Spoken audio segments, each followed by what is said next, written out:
जय हिंद साथियों, आज के इस क्लास में आप सभी का बहुत बहुत स्वागत है। तो साथियों, आज हमारा प्रैक्टिस सेट नंबर 5वां चलेगा और इस क्लास का समय जो है रात 8 बजे से है। तो आप लोग कर सकते हैं, रात 8 बजे से लाइव चैट के साथ ये क्लास दिया जाता है।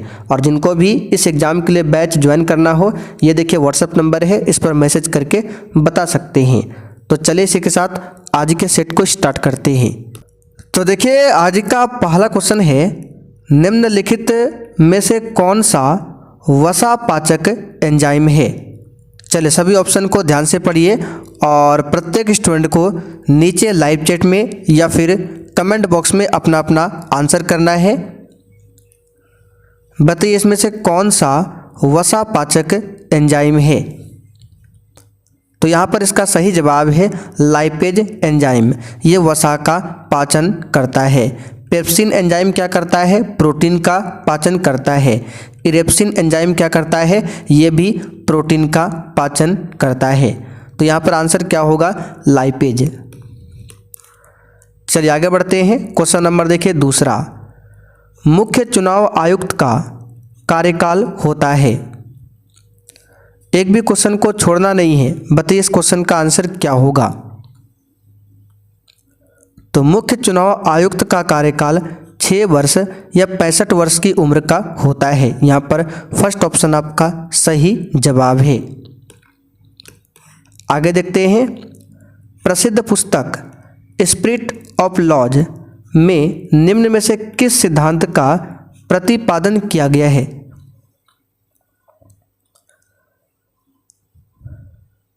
तो साथियों, प्रसिद्ध पुस्तक स्पिरिट ऑफ लॉज, इसमें किस सिद्धांत का प्रतिपादन किया गया है? तो शक्ति पृथक्करण का सिद्धांत। यहाँ पर फर्स्ट ऑप्शन आपका सही आंसर है। और इस पुस्तक के लेखक कौन है? मॉन्टेस्क्यू। कौन है? मॉन्टेस्क्यू। आगे देखिए, भारत का प्रधानमंत्री होता है। बताइए क्या? ये क्वेश्चन आपको पहले भी बता चुके हैं। भारत का प्रधानमंत्री क्या होता है? बताइए। तो यहाँ पर इसका सही जवाब है, भारत का प्रधानमंत्री जो है वो नियुक्त होता है। क्या होता है? नियुक्त होता है। लोकसभा में जो बहुमत दल का नेता होता है, ठीक है, लोकसभा में जो बहुमत दल का नेता होता है उसे ही प्रधानमंत्री के पद के लिए नियुक्त किया जाता है। तो यहाँ पर आंसर क्या होगा? बी ऑप्शन, ठीक है, नियुक्त होता है।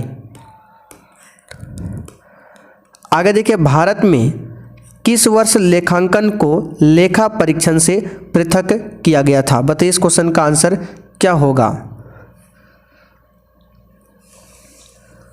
तो इसका सही जवाब है वर्ष 1976 में। किस वर्ष? वर्ष 1976 में। आगे देखिए, निम्नलिखित में से कौन सा शब्द अलंकार है। बताइए इसमें से कौन सा शब्द अलंकार है। तो इसका सही जवाब क्या होगा? डी यमक। यमक जो है शब्द अलंकार है। अलंकार के मुख्यतः 3 भेद होते हैं। कितने भेद होते हैं? 3। शब्द अलंकार, ठीक है, दूसरा होता है अर्थालंकार और तीसरा होता है उभयालंकार, ठीक है। तो ये जो है यमक जो है शब्द अलंकार है। 1789 की क्रांति के बाद फ्रांस में किस प्रकार की शासन व्यवस्था स्थापित की गई? बताइए।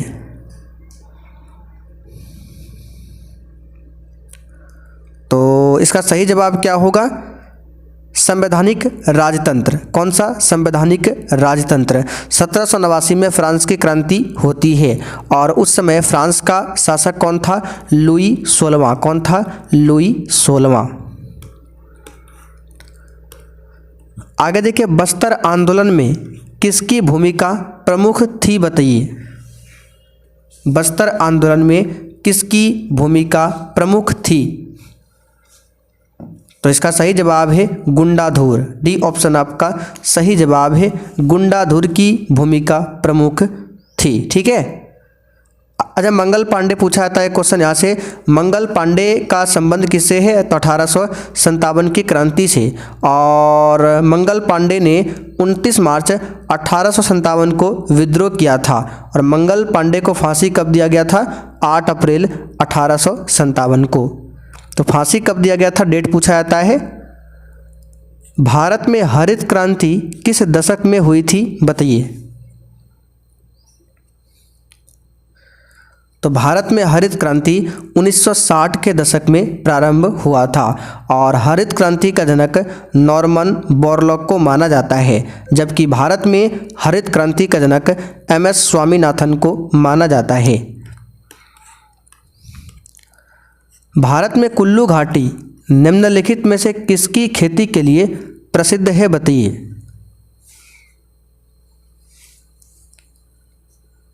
तो ये जो है सेब की खेती के लिए प्रसिद्ध है भारत में कुल्लू की घाटी। सी ऑप्शन यहाँ पर आपका सही है। कुल्लू घाटी कहाँ पर है, हिमाचल प्रदेश में। कहाँ पर है, हिमाचल प्रदेश में। निम्नलिखित में से वह इस्पात संयंत्र कौन सा है जिसकी स्थापना द्वितीय पंचवर्षीय योजना के दौरान नहीं की गई थी।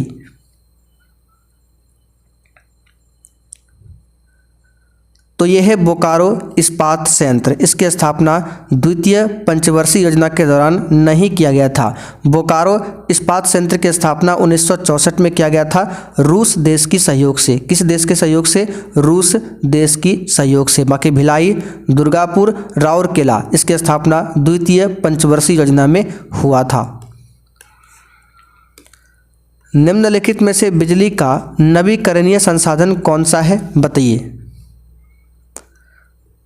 चलिए फटाफट से इस क्वेश्चन का आंसर बताइए क्या होगा। तो निम्न में से बिजली का नवीकरणीय संसाधन कौन सा हो जाएगा, तो ये हो जाएगा पानी। क्या हो जाएगा, पानी। फर्स्ट ऑप्शन यहाँ पर आपका सही जवाब है। बिजली का नवीकरणीय संसाधन है पानी। अंतर्राष्ट्रीय न्यायालय के न्यायाधीशों का निर्वाचन कौन करता है, बताइए।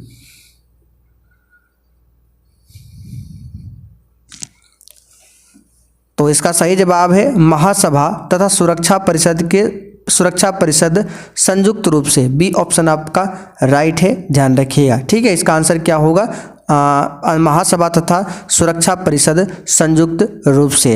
अंतर्राष्ट्रीय न्यायालय का मुख्यालय पूछा जाता है कहाँ पर है, नीदरलैंड के हेग में है। ठीक है, और अंतर्राष्ट्रीय न्यायालय की भाषा पूछे फ्रेंच और अंग्रेजी। चलिए आगे बढ़ते हैं। पीताम्बर निम्न में से किस समास का उदाहरण है, बताइए। तो सिंपल सा क्वेश्चन है, पीत है अंबर जिनके, कर्मधारय समास। डी ऑप्शन यहां पर आपका सही है। मानव शरीर की धीमी वृद्धि निम्नलिखित में से किसकी कमी के कारण होती है, बताइए। मानव शरीर की जो धीमी वृद्धि है वो निम्नलिखित में से किसकी कमी के कारण होता है, तो याद रखिएगा प्रोटीन की कमी के कारण। सी ऑप्शन आपका सही है। प्रोटीन शब्द का प्रयोग सर्वप्रथम किसने किया था, जे बर्जिलियस ने। तो आंसर होगा सी ऑप्शन।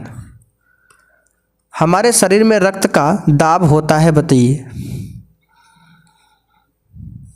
सही जवाब है वायुमंडलीय दाब के बराबर होता है। ठीक है, वायुमंडलीय दाब के बराबर। वायुमंडलीय दाब को बैरोमीटर यंत्र से मापा जाता है। निम्नलिखित में से कौन मुद्रास्फीति से सर्वाधिक लाभ पाता है, बताइए। इस क्वेश्चन का आंसर क्या होगा। तो मुद्रास्फीति से सर्वाधिक लाभ पाता है ऋणी। बी ऑप्शन आपका सही जवाब है, ऋणी। मानव शरीर में विटामिन ए कहाँ पर संचित होता है। ये सब क्वेश्चन आसान है, फटाफट बताते चलिए। इसका आंसर है यकृत। क्या हो जाएगा, यकृत। अच्छा, मलेरिया होने से शरीर का कौन सा अंग प्रभावित होता है, तो यही यकृत प्रभावित होता है। किस ग्रह का रंग लाल दिखाई पड़ता है, बताइए। सबसे आसान क्वेश्चन है मंगल ग्रह। और मंगल ग्रह जो लाल दिखाई पड़ता है वो लौह ऑक्साइड की अधिकता के कारण। किसने कहा है संसाधन हुआ नहीं करते बना करते हैं, बताइए किसने कहा है। तो ये कथन है जिम्मरमैन का। यहाँ पर फर्स्ट ऑप्शन आपका सही है। किसका कथन है, जिम्मरमैन का कथन है। आगे देखिए, प्रथम औद्योगिक नीति कब लागू किया गया बताइए।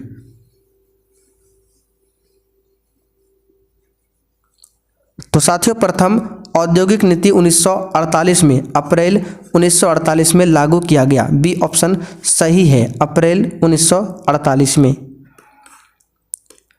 बिहार की आय में सर्वाधिक योगदान किसका होता है बताइए।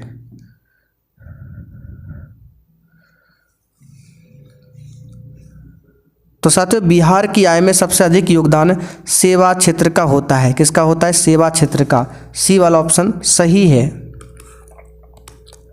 हड़ौती बोली कहाँ बोली जाती है बताइए। ये सब क्वेश्चन हम आपको करा चुके हैं राजस्थान में। निम्नलिखित में से कौन सा कथन सही है आपको बताना है। तो एक विद्युत धारावाही कुंडली चुंबकीय क्षेत्र उत्पन्न करती है, सही है। एक विद्युत धारावाही परिनालिका एक क्षण चुंबक की तरह व्यवहार करती है, दोनों कथन यहाँ पर सही है। चुंबकीय क्षेत्र में गतिमान चालक में प्रेरित ईएमएफ की दिशा निर्धारित करने के लिए प्रायः किस नियम का उपयोग होता है? आंसर है फ्लेमिंग के दाएं हाथ का नियम। अगला क्वेश्चन, केंद्रीय तंत्रिका तंत्र जो शरीर के सभी भागों से जानकारी प्राप्त करता है और उसे एकीकृत करता है, जिसका निर्माण निम्न में से किसके द्वारा होता है बताइए। आंसर है मस्तिष्क और रीढ़ की हड्डी के द्वारा। अवतल दर्पण में जब कोई वस्तु ध्रुव और फोकस के बीच होती है तो उसका प्रतिबिंब बताइए कहाँ बनेगा। ये सब क्वेश्चन आपको बता चुके हैं, इसलिए डिस्कस नहीं कर रहे हैं। इसका आंसर है आभासी बनेगा, सीधा बनेगा, वस्तु से बड़ा बनेगा और दर्पण से दर्पण के पीछे बनेगा। Answer C option. निम्नलिखित में से किस स्थिति में किए गए कार्य को ऋणात्मक माना जाता है बताइए। इसका आंसर है जब बल विस्थापन की दिशा के विपरीत हो, तब इस स्थिति में किए गए कार्य को ऋणात्मक माना जाता है। आगे देखिए, आवर्धन की इकाई क्या है बताइए।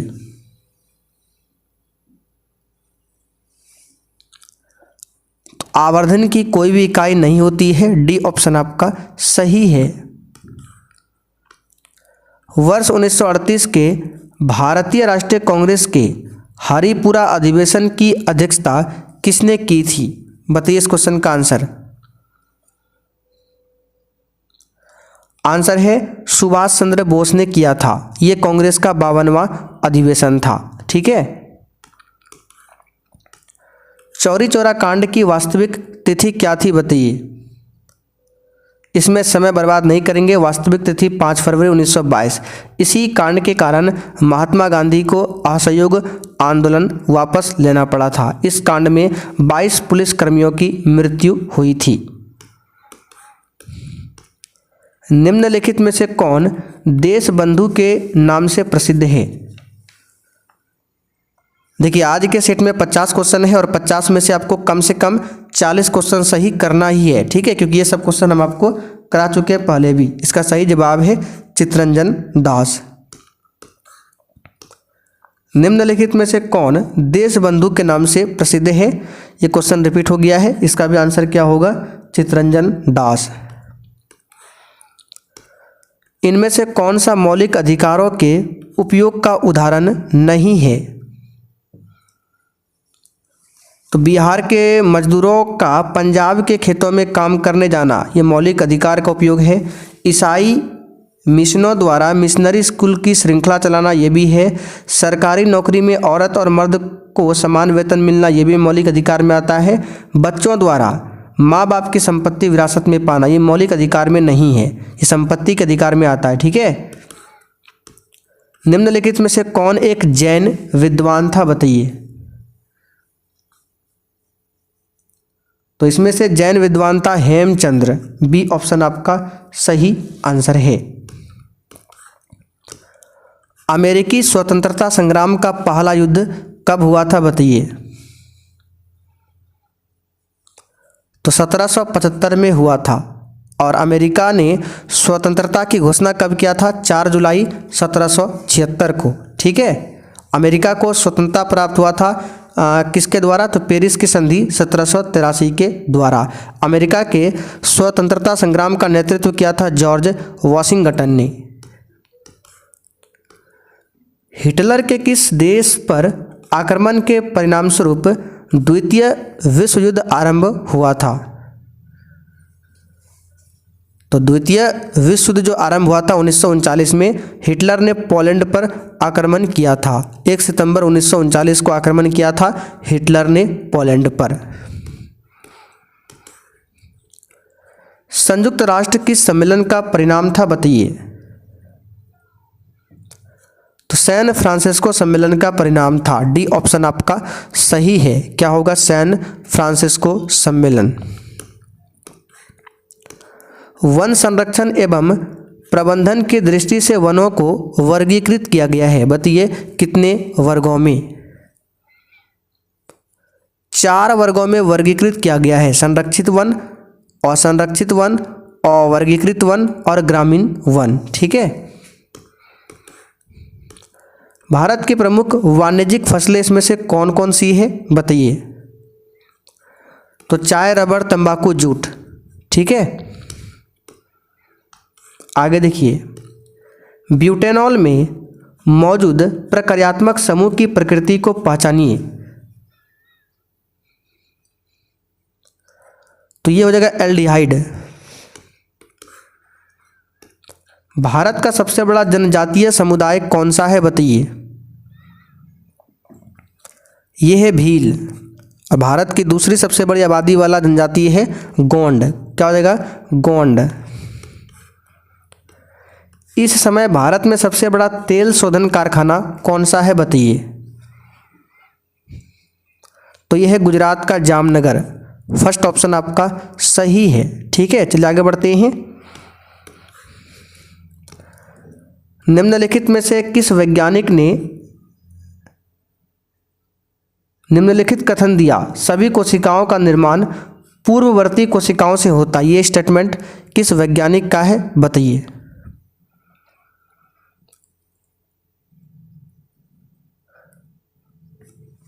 तो यहाँ पर इसका सही जवाब क्या होगा? फटाफट से बताइए किस वैज्ञानिक ने ये कथन दिया है? तो इसका सही जवाब है रुडोल्फ विर्ची ने। डी वाला ऑप्शन यहाँ पर आपका राइट है, रुडोल्फ विर्ची ने। निम्न में से किस सुल्तान ने आगरा नगर बसाया था? तो ये बसाया था सिकंदर लोदी ने। किसने बसाया था? सिकंदर लोदी ने। सिकंदर लोदी ने ही फारसी भाषा में गुलरुखी उपनाम से कविताएं लिखी थी। हुगली औद्योगिक प्रदेश का केंद्र है। बताइए, हुगली औद्योगिक प्रदेश का केंद्र कौन सा इसमें से? तो इसका सही जवाब है कलकत्ता हावड़ा। आगे बढ़ते हैं। लोकसभा और राज्यसभा की संयुक्त बैठक किसके द्वारा आहूत की जाती है? बताइए। संयुक्त बैठक के बारे में अनुच्छेद 108 में बताया गया है। और इसको कौन बुलाता है? तो भारत के राष्ट्रपति बुलाते हैं। और इसकी अध्यक्षता कौन करता है? तो लोकसभा का अध्यक्ष। पंचायती राज संस्थाओं के कितने स्तर है? बताइए। तो इसके 3 स्तर है। ठीक है। और इसे दिया था बलवंत राय मेहता समिति ने। कितने स्तर है? 3 स्तर है, ध्यान रखिएगा। भारत के संविधान का 73वां संशोधन अधिनियम 1992 के पारित किए जाने का कारण क्या था? तो अभी जो हमने आपको बताया था पंचायती राज, ये इसी अधिनियम के तहत आया था। 73वां संशोधन जो हुआ था 1992 इसी के तहत लागू हुआ था। तो ये जो है पंचायती राज को बल प्रदान करना इससे संबंधित है। फर्स्ट ऑप्शन इसका सही है। किसी विशेष दिन लोकसभा में अधिकतम कितने तारांकित प्रश्न पूछे जा सकते हैं? इसका सही जवाब है 20। कितने पूछे जा सकते हैं? 20 तारांकित प्रश्न पूछे जा सकते हैं। चलिए आखिरी क्वेश्चन है आज का। शब्द चौथी सत्ता का प्रयोग किसके लिए होता है? बताइए। लास्ट क्वेश्चन है, बताइए। तो ये प्रेस और समाचार पत्र के लिए होता है। ठीक है, तो यहाँ पर फर्स्ट ऑप्शन राइट है। तो साथियों आज का सेट आपका यहीं पर कंप्लीट होता है।